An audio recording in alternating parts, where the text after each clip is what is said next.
Thanks for tuning in to Dissect TV and choosing Dissect TV as your channel of choice. Thank you so much for joining Kelvin while discussing issues, politics in our country. And right about now, it is Let's Talk with Wairimu. Today, our conversation is revolving around the street children, and I have Newton Njoroge, who is the Thika Street Family Ambassador. I hope I said that right.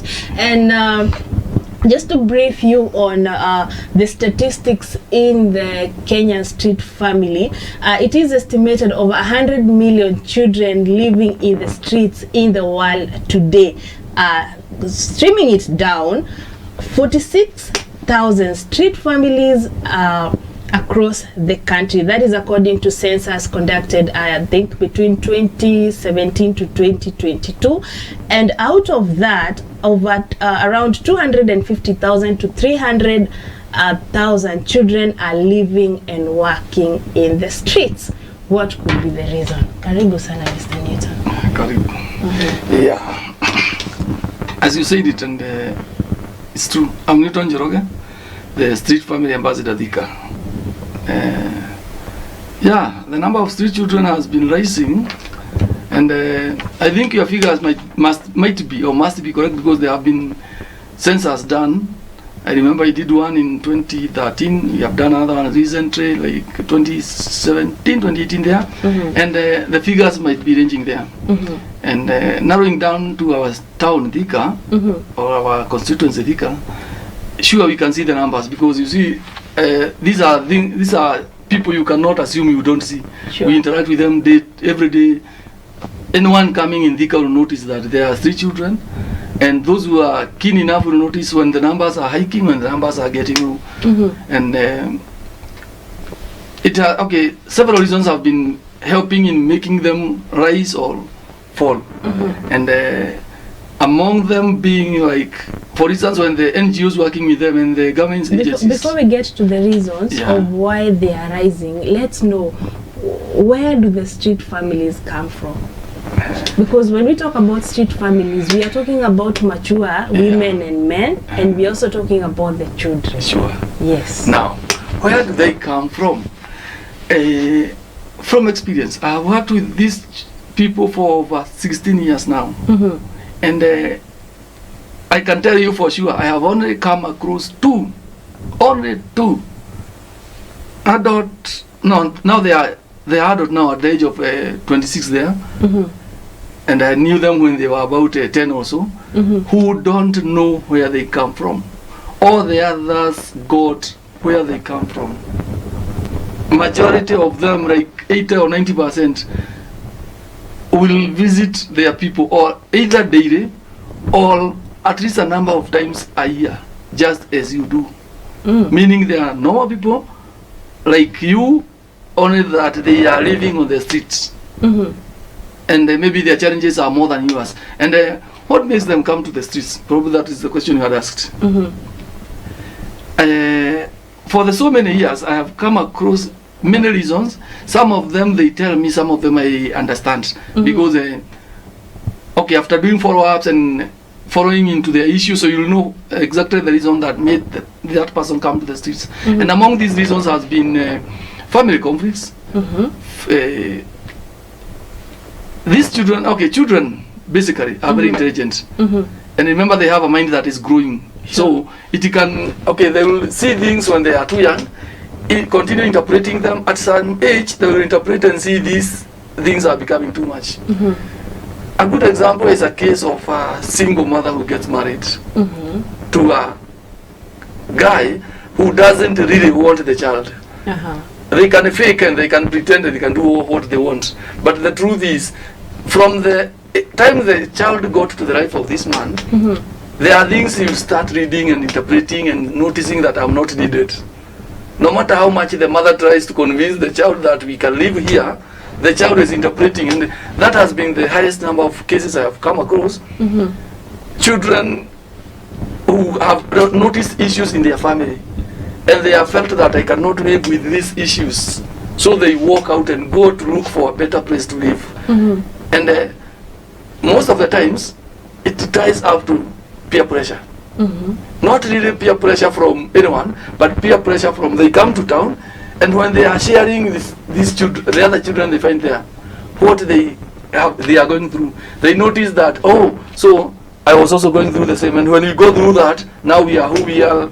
You can live without them. They kind of form a bond and they become family. Actually, they have very funny social support groups. Very funny, because you come with your problems and they socially support you, but now they are supporting you to cope with the street life. And because we are discussing the street family, not children. We come to children though. Yeah, they are in the family. But I wanted to look at the bigger picture of that family. There has been the hopelessness in the youths. And these are youths who dropped out. They drop out from school and maybe class 7, 5 at the age of 13, 17 there. And you don't expect them to get any job. Sure. You don't expect them to do anything. The cause of dropping from school had some peer pressure. The peer pressure had come from a person who is doing something, getting some money. And then you are, okay, you get the peer pressure and you think you can also go and get the money. In urban setups, most of the formulas and methods of getting the money for those people who are not employable, mostly it is doing funny casual jobs. And these are self-employed casual jobs. Because no one will employ a child. Most of the people will not employ a child. But they can employ themselves. For instance, collecting scrap metals, collecting cartons, and taking them to those guys who go to recycle them. So when I am 13 years old and I go to the streets and I am looking for some money, I end up becoming a street family. That has been also another second way how they are getting to the streets. They are following others looking for money, but the methods they are looking for money lead them to the streets. There has also been this problem of drugs. And some of these drugs, in the quotes, they are illegal, and we don't know where we put them. Because any boy starting to smoke cigarette, let me go to cigarette, which is very legal in Kenya. In fact, cigarette is legal in Kenya. You can take it. But not to people under 18. Yes, but now the problem is, actually we have a challenge of, you cannot arrest anyone because you are taking a cigarette, whatever the age. There's no, like... I don't think there is any rule. Okay. Even a 17-year-old will go to a shop and buy a cigarette. Sure. Who will ask him? Again, we also have a very funny culture where adults send children cigarettes. So if I am a father and I've sent my boy a cigarette, the shopkeeper is selling to the child to take to the father. Tomorrow when the child goes to buy the cigarette for himself, the shopkeeper will not be questionable. Sure. And then the boy will go smoking. I have gone to the lowest level of drug that most people don't concentrate on it. There has also been this tobacco snuff. Tobacco snuff is not illegal. Actually, it is not illegal. It's a drug that does too much damage, but you'll find it sold even where police can access. Because, in fact, it is in the market. For instance, in liquor, it is in the market. Unlike bangi, where you have to hide somewhere, tobacco is just here. We are taking it from there. Adults are buying and sniffing. Children are being sent to go and bring me tobacco. But these behaviors, the two behaviors I've talked about, which are legal, are not acceptable socially, especially at that age. So what do? They help the child think you are adult now. When they are in school, they cannot now comprehend with the teachers. How can you cane me and have taken tobacco? You see, those quarrels with the teachers, the children will drop out. What will they go to do? Look for the few coins to be able to buy these drugs. We have said they are not employable. Where will they go? Go to the funny casual jobs. So even the availability of the drugs and even the rules in Kenya that are making the drugs not too much attached into punishments and such, they are also making it so easy for the children and the family actually to increase in the streets. And now that a problem, that's a problem especially in the family kind of setup. How can a parent or what can a parent possibly do to at least cage their children, especially when they notice that, oh, I sent my daughter or my son with 10 bob for maybe 3-5 cigarettes, they came with 4, where is one? How can they help them kind of cage that kind of a behavior? We have been trying too much to talk to the parents and helping them to understand that children don't necessarily run from hearing. They run from what they see. Oh. They're very good in copying, not listening to theories. You telling your child, don't smoke, it makes no sense. But the moment you don't smoke, the moment they notice that you fight cigarette, you fight drugs, they are likely to want to know what is this that my father fights. You know, children are curious. So they are curious about the unanswered question. If you smoke, they will be curious about how does it taste. If you fight it, they will be curious about why do you fight it. Because, okay, they tend to copy, so we should be the best role models in anything we are doing. And even those who are selling now those things should be cautious. Because definitely a smoking child, you will know. A sniffing child, you will know. But a preacher's daughter who has come to buy the cigarette for whoever else, I'm sure you also know. You cannot, okay, 2-3 times you know this boy is smoking or this thing is happening. But majorly is the adults becoming role models. Yeah. So what you're saying is let adults be adults. Kids copy from us. Yes, very much. Actually, they never run from anything else. Most 90% they run from what they see and they will copy.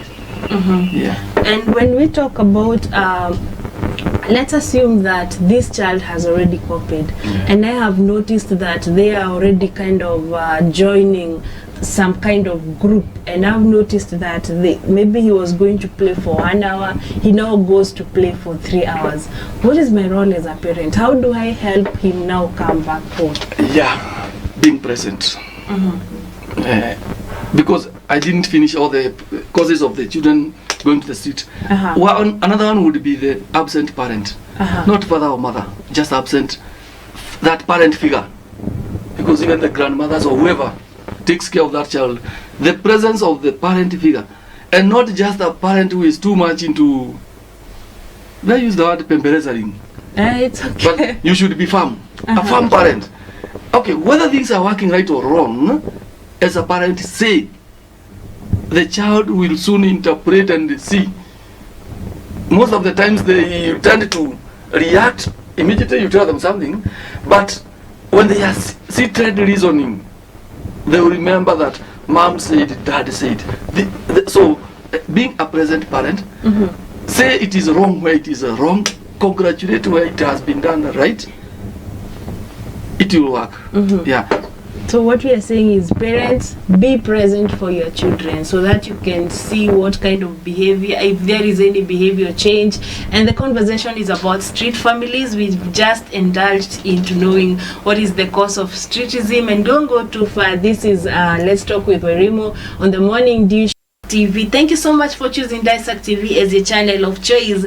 Our conversation today is about street families, and I'm humbled to be joined by Newton Joroge, who is a Thika Street Family Ambassador. And just to take you on the statistics, is that 100 million children live in the streets in the world. Here in Kenya, it rates between 250,000 to 300,000, and that is quite a number, and that is why we have this conversation.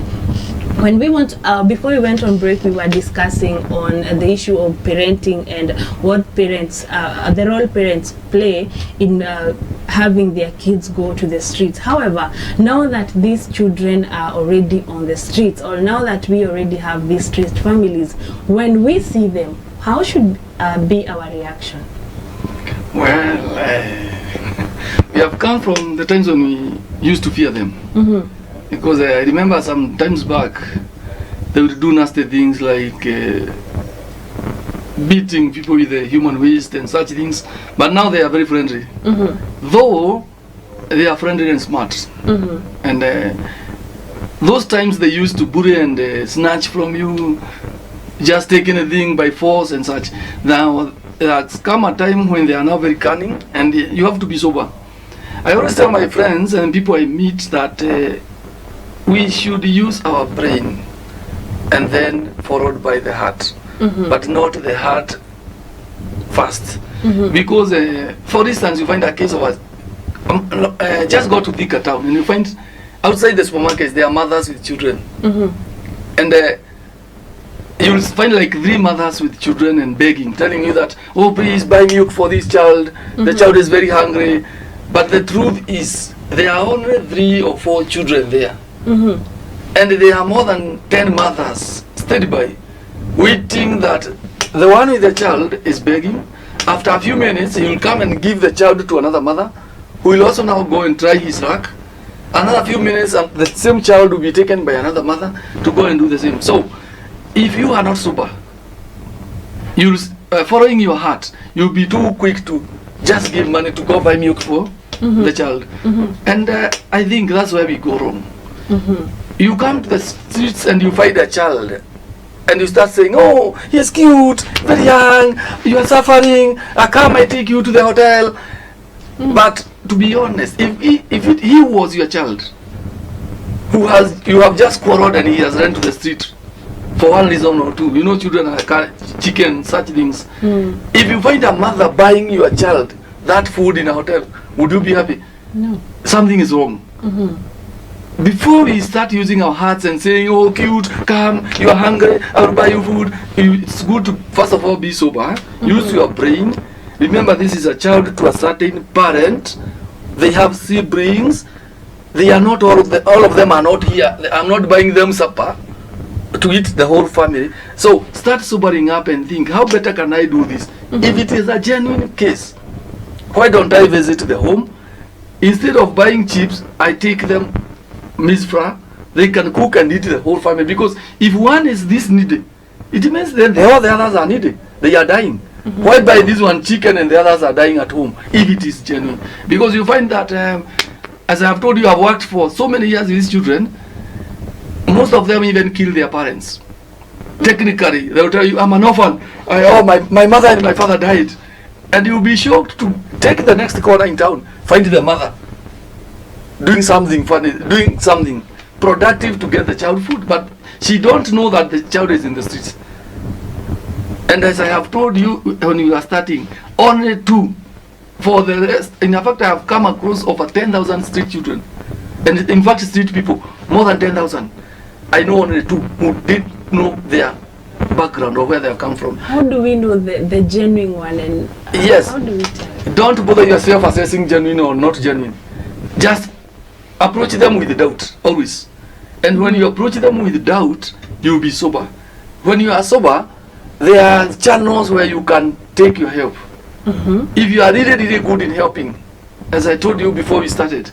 For instance, let's take a case of the street family who are visually, who pretend or who are, I use the 2 words, who pretend or who are genuinely visually impaired.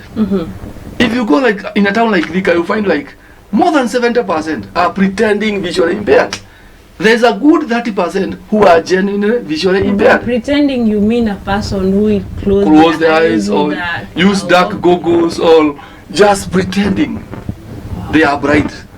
But there are genuine cases. Now coming to your question about how do you know a genuine street person who is needy. Genuine cases know where they can get their support from. If you start interrogating them, they will tell you, okay, now that you are only one, how can I help a bigger group suffering the same problem? They will tell you, no, you can take, we come from this group or this children home or this. That way you can be able to assess a genuine case. For instance, I go back to the visually impaired who are on the streets. They have, the genuine cases have groups. I usually go to visit their groups. If I have a bail of misfra, I take my bail in the group. This is a group of the totally impaired or the partially impaired, but they even have certificates. We are impaired. They have, even the government knows that these people are there and they are impaired, and they survive in begging. So when you are taking there, honestly, even earn God's blessings. But sometimes you waste too much giving to anyone walking with a stick on the streets, just walking. And as I said, in fact, I don't think begging is a crime. I can also close my eyes and beg. You will not ask me. Sure. Yes, there are some laws that will, maybe I'm extorting money from people, but only when I'm arrested that I can, that a case can be put on me. Otherwise, asking people give me money. You can give you willingly. You are giving me willingly. I'm not snatching. Give me money. In fact, we can even get to the police station and I drop the stick. And I say, no, don't consider anything to do with sticks. I am begging and they are giving me. So the only way to end this vice is to sober up and don't just give. Have a sober mind. For instance, if you want to help a needy child on the streets, give them a simple test. You are that? Are you sure you are that needy? Let us go to the children's office. We go to the children's office. In Thika, it is just next to the DC's office. When you go there, you'll get a children's officer there who will handle the case and give you a sustainable solution. Otherwise, the solutions we give do not sustain anything. And we have also been challenging the communities totally, especially this young generation. Please, stop giving on the streets. Stop giving. You are too generous. You are too generous, but you don't have a sober mind in your giving. And it is enticing the children to coming to the streets. Remember, you said one cause is peer pressure. When this boy has friends who tell them that when we go to the streets, we eat snacks, we eat chicken, we eat chips, we eat this child will not be comfortable eating githeri at home. While the rest of the friends are going to town and eating chicken. Sure. So if we stop the giving of chicken, if we stop the giving of snacks, in fact, the number of people coming to the streets will reduce. But if we continue giving and giving and giving, the whole society will come to the streets.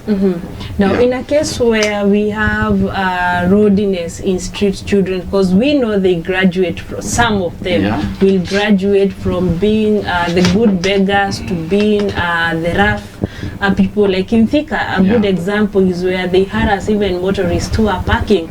So, in case I come across a roady one, how do I approach that? Or is there help for them? We have come to a society where we give in because we give in. So even now we have to keep giving in. Otherwise, I would ask, don't try to be rough because, to be honest, they are more rough than you think. The best thing would be, first of all, solve your problem as it is at that moment. Leave the government and other agencies to sustainably solve the problem. For instance, if you go parking and they tell you you have to give me 20 bob, you have to give me 20 bob, or I will smash that screen. Remember, this is a person on drugs. He will do it. Take care of your own self. Stop the arguments. If it is only 10 bob or 20 bob that will save you from your windscreen, logically I would say not just cooperate, but okay, try reason. But then again, won't that encourage them to keep doing that? The worry is, unless we toss the ball to where it should belong properly, the citizen, the young girl like you who is parking, cannot be the solution. You will face multiply your problems.